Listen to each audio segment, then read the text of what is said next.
Et si je te disais qu'au moment précis où Jésus était crucifié, le ciel n'était pas le seul à réagir? Et si dans le royaume invisible, juste au-dessus de la terre couverte de sang et au-delà des cris des hommes, deux des plus puissants archanges de toute l'existence étaient en train de regarder et d'intervenir? Michael, le guerrier du ciel, Uriel, la flamme de Dieu, et le Fils suspendu entre la terre et l'éternité.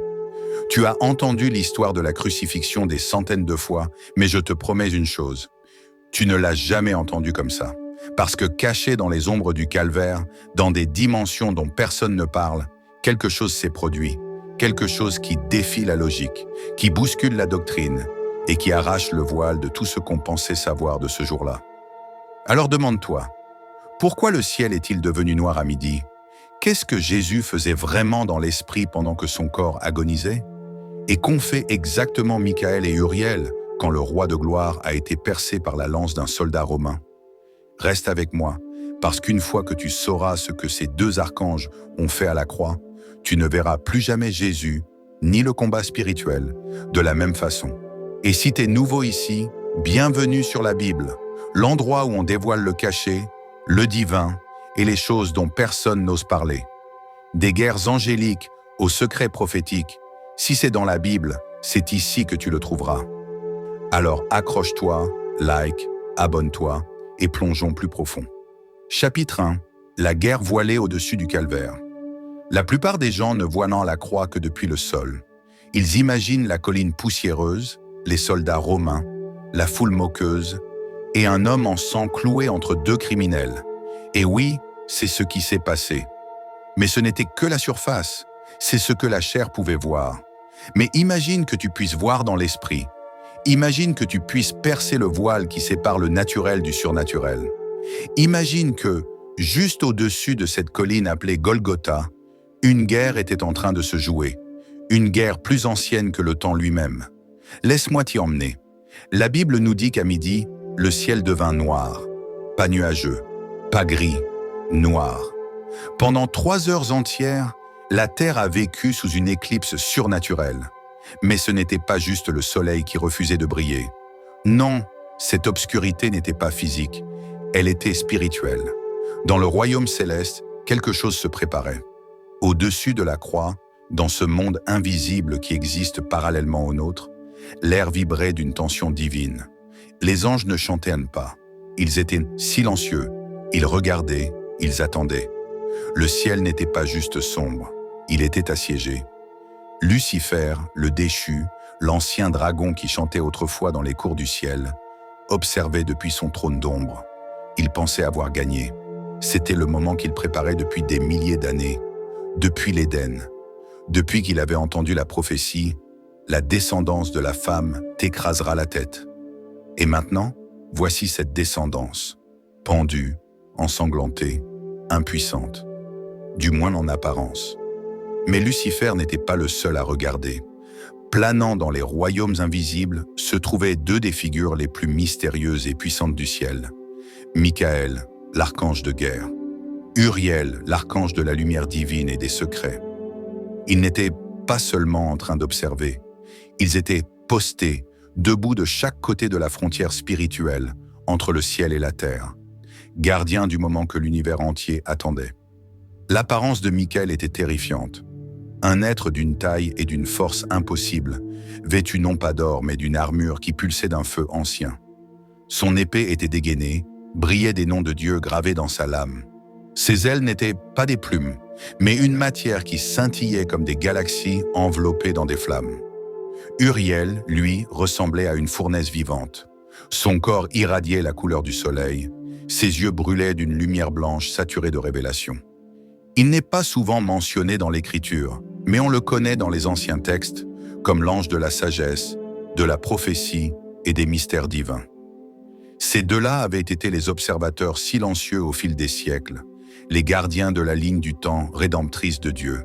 Et maintenant les voici, en train de regarder leur Créateur mourir. La terre tremblait, mais le royaume spirituel hurlait.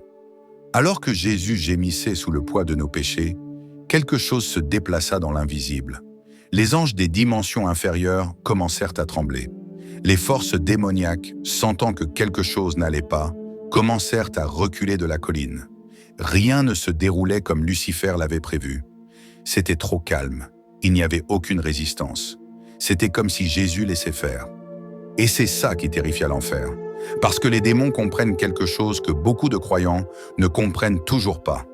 La puissance retenue est bien plus terrifiante que la puissance libérée. Jésus avait de la puissance, de la vraie puissance. Il aurait pu appeler 12 légions d'anges. Il aurait pu faire tomber le feu du ciel. Il aurait pu descendre de cette croix d'un seul souffle et transformer Golgotha en cratère. Mais il ne l'a pas fait. Et dans le monde spirituel, ce silence était assourdissant. Michael regarda Uriel sans dire un mot, mais sa main se resserra sur son épée. Son corps se tendit comme un lion enchaîné, attendant l'ordre d'être libéré. Uriel, brillant d'un feu blanc, ne bougea pas. Ses yeux étaient fixés sur le visage de Jésus, même depuis les hauteurs célestes, parce qu'il savait quelque chose que nous ignorions. Il savait ce qui allait arriver. Écoute bien maintenant. Avant que le temps ne commence, avant que les étoiles ne naissent, il existait un rouleau divin scellé de 7 sceaux, le plan rédempteur de Dieu lui-même. Et dans ce rouleau était écrit chaque mouvement, chaque prophétie, chaque moment exact qui mènerait au salut de l'humanité. Et à cette heure précise, ce rouleau s'ouvrait. Jésus ne mourait pas parce qu'il avait perdu. Il mourait parce qu'il était en train de gagner. Et la seule manière de remporter cette guerre était d'aller plus bas que la mort, plus profond que la honte, plus sombre que le péché lui-même, et d'en ressortir vivant. Uriel le savait, Michael le sentait dans ses os. Mais même en connaissant le plan, ils ressentirent quelque chose qu'aucun ange n'avait jamais ressenti. L'impuissance. Ils ne pouvaient pas bouger sans ordre du ciel. Ils ne pouvaient pas intervenir sans la permission du Fils. Et puis c'est arrivé. Quand Jésus cria « Élie, Élie, lama sabachthani », ce cri n'a pas seulement résonné sur la colline en forme de crâne. Il a transpercé les dimensions. Il a déchiré le royaume angélique comme un tonnerre brisant le silence. Ce n'était pas un cri de faiblesse. C'était un appel, un signal. Et Michael le comprit. À ce moment précis, il se tourna vers Uriel, non pas avec peur, mais avec révérence. Et dans le silence entre le ciel et la terre, le roi, ensanglanté sur un arbre, donna un ordre invisible, un ordre qui changea le cours de l'éternité. Chapitre 2, l'ordre invisible. Aucune trompette n'a retenti, aucun tonnerre n'a grondé, aucun ange n'est descendu, les ailes grandes ouvertes. Mais chaque trône dans le ciel, chaque principauté, chaque démon caché dans les ombres de la croix, l'a senti. Un murmure divin. Il n'est pas passé par des oreilles humaines. Il n'a pas vibré dans l'air. Il a traversé l'esprit, directement de l'âme mourante de Jésus jusqu'aux archanges postés dans les cieux. Et le message était simple. Tenez la ligne, gardez ce qui m'appartient. Ça peut ne pas sembler bouleversant au premier abord, mais quand cela sort de la bouche du Fils éternel, ensanglanté et couronné d'épines, cet ordre active les cieux. Jésus était suspendu entre 2 royaumes, son corps dans le naturel, son âme descendait vers la mort. Mais son autorité, toujours intacte. Et Michael, l'ange guerrier de Dieu, s'est mis en position. Depuis le commencement, Michael est le général du ciel. Il mène des armées, il combat le dragon dans l'Apocalypse, il lutte contre des princes spirituels au-dessus des royaumes. Et à la croix, il ne faisait pas que regarder. Il était assigné. Il se tenait dans un royaume juste au-dessus du ciel romain, épée dégainée, mais pas pour verser le sang. Cette fois, il ne protégeait pas un peuple. Il protégeait une personne, Jésus. Mais plus encore, il protégeait un transfert. Parce que quand Jésus a pris les péchés du monde, ce n'était pas qu'un fardeau, c'était un échange légal. Chaque âme, chaque malédiction, chaque échec, tout était placé sur lui. C'était une transaction si immense que l'enfer s'est rassemblé pour en être témoin. Et c'est pour cela que Michael était là, pour s'assurer qu'aucun démon n'interfère, qu'aucun esprit de confusion ne s'infiltre, qu'aucune accusation ne modifie l'alliance qui se signait en sang. Michael n'avait pas le droit d'interférer dans le monde physique, mais dans le spirituel, il était intouchable. Il se tenait là, comme un mur entre le ciel et l'enfer, entre le Christ mourant et le royaume du légalisme démoniaque. Mais qu'en est-il d'Uriel? Ce n'est pas un ange de guerre comme Michael. Il ne rugit pas dans les nuages. Il ne frappe pas la terre. Non, Uriel est une flamme, révélation, lumière. Là où Michael apporte la guerre, Uriel apporte la clarté. Il apporte les secrets de Dieu dans l'esprit des hommes et des anges. Et à la croix, la mission d'Uriel n'était pas moins terrifiante. Parce qu'à ce moment-là, Jésus n'était pas seulement en train de mourir. Il devenait péché. Laisse ça pénétrer. La lumière du monde allait entrer dans les ténèbres. Uriel, brûlant du feu des mystères de Dieu, se tenait comme le gardien de la révélation, s'assurant que ce que Jésus accomplissait résonnerait non seulement dans le naturel, mais dans les siècles, les nations et les cœurs. Il a libéré une vague de lumière divine à travers le temps, une onde spirituelle qui un jour réveillerait Paul sur la route de Damas, inspirerait les auteurs des évangiles et ouvrirait les yeux de nations qui n'existaient même pas encore. Lorsque le sang de Jésus toucha la poussière, Uriel se mit en mouvement. Et voici la partie surnaturelle et pourtant biblique. Au moment exact où Jésus rendit son dernier souffle, le voile du temple se déchira. Mais ce n'était pas qu'un tissu qui se déchirait. Ce voile symbolisait la séparation entre l'homme et Dieu. Il se tenait entre le lieu saint et le saint des saints, un endroit où aucun homme ne pouvait entrer, sauf le souverain sacrificateur, une fois par an. Mais quand Jésus mourut, ce voile fut détruit. Ce que peu de gens réalisent, c'est que ce voile était renforcé par des forces surnaturelles. Des sentinelles angéliques gardaient cette séparation sacrée depuis des générations. Et maintenant, Michael et Uriel se retirèrent. Non par défaite, mais par obéissance. Parce que l'agneau venait de devenir le pont. Le voile n'avait plus besoin d'être gardé. Uriel relâcha une ultime explosion de feu sacré. Et quelque part dans le royaume de l'esprit, une épée fut rengainée. La guerre n'était pas terminée, mais la bataille pour l'accès venait d'être gagnée. Fais une pause et réfléchis. Qu'est-ce que cela signifie que Jésus a donné un ordre spirituel depuis la croix? Qu'est-ce que cela signifie que Michael et Uriel protégeaient, appliquaient et exécutaient des commandements alors même que le monde physique le ridiculisait? Cela signifie quelque chose d'immense. Même quand tu sembles vaincu dans le naturel, même quand l'ennemi t'entoure, même quand la foule dit que tu es maudit, Dieu commande encore des anges pour toi. Ton sang peut couler, ta force peut s'éteindre, tes prières peuvent sembler sans réponse. Mais dans l'esprit, ça bouge. Le ciel ne fonctionne pas selon ce que les gens voient, il bouge selon ce que Dieu dit. Et parfois, les ordres les plus puissants sont chuchotés à travers la douleur.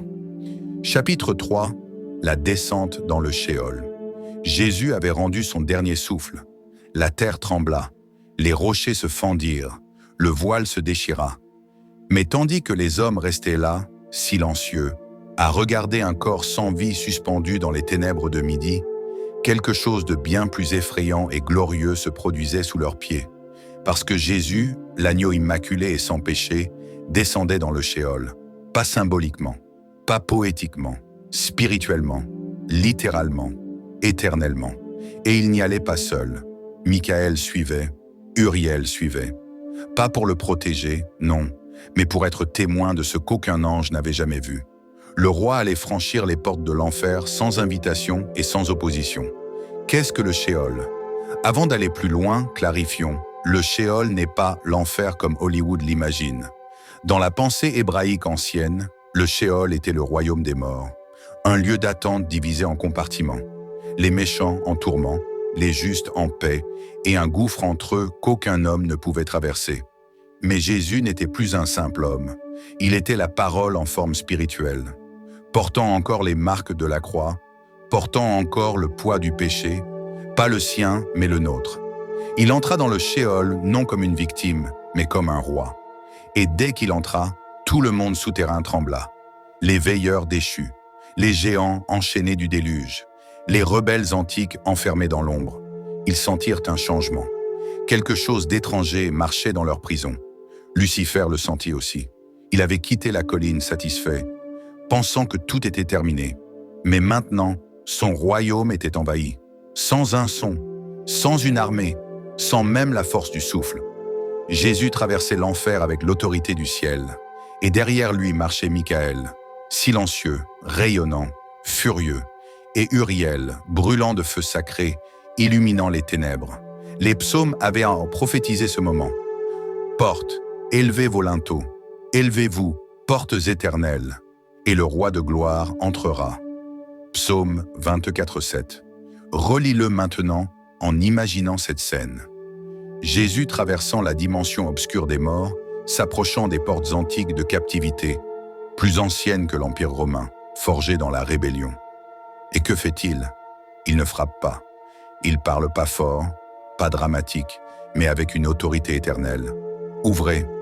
Et les portes commencèrent à gémir, non parce que du métal bougeait, mais parce que des chaînes légales se brisaient. Le rôle de Michael. Maintenant, les choses deviennent intenses.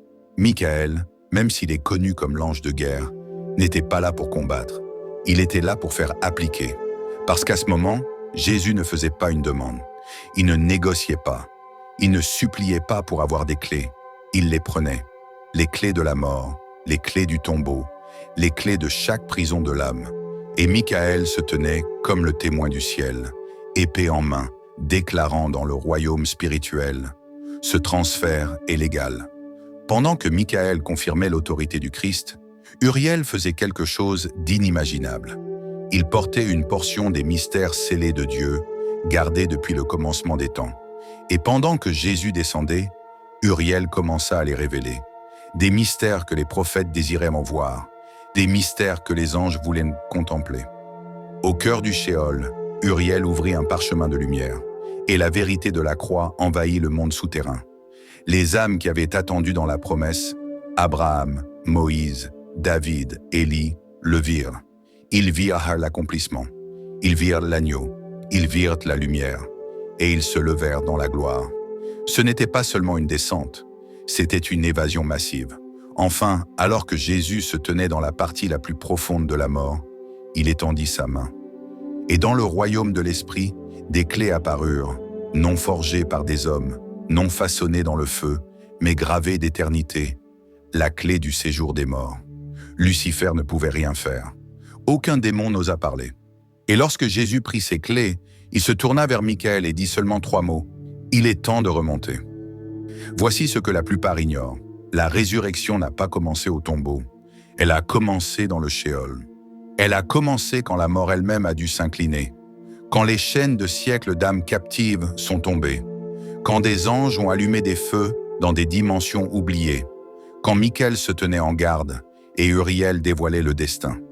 Jésus ne s'est pas échappé de la mort. Il l'a conquise de l'intérieur. Et quand il est ressuscité 3 jours plus tard, ce n'était pas seulement pour lui. C'était pour chaque âme qu'il ramenait avec lui hors des ténèbres. Maintenant tu le sais. Lorsque Jésus a été cloué sur cette croix, il n'était pas abandonné. Il n'était pas faible. Il n'était pas vaincu. Il commandait des anges dans le silence, donnant des ordres depuis l'agonie, renversant l'enfer avec rien d'autre que son sang et son obéissance. Michael se tenait là, épée en main, non pour combattre contre la chair, mais pour garder le transfert d'un pouvoir éternel. Uriel brûlait des mystères de Dieu, non pour observer seulement, mais pour illuminer tout ce qui avait été caché. Et pendant que les hommes pleuraient, que Rome riait et que les démons hurlèrent de confusion, le ciel se tenait au garde-à-vous. Parce qu'au moment où Jésus dit « Tout est accompli », Michael leva sa lame. Uriel scella le parchemin, et l'éternité changea. Cela signifie que tu n'as jamais été censé te battre seul. Cela signifie que même dans ton moment le plus bas, quand ton corps est brisé, ton esprit sombre et tes prières semblent inutiles, le ciel travaille encore. Il y a des anges en mission, un plan se déploie, une puissance agit dans ton silence. Parce que parfois, ta plus grande victoire n'arrive pas quand tu cries, mais quand tu tiens bon, tout comme lui. Alors laisse-moi te redemander, qu'est-ce qui t'a le plus secoué? La guerre angélique derrière le voile, l'invasion du Shéol, ou le moment où Jésus a pris les clés? Partage-le en commentaire. Ne te contente pas de lire, entre dans la révélation. Et si cela a ouvert tes yeux, partage, like, abonne-toi, parce que ce qui arrive ensuite, tu ne vas pas le croire non plus.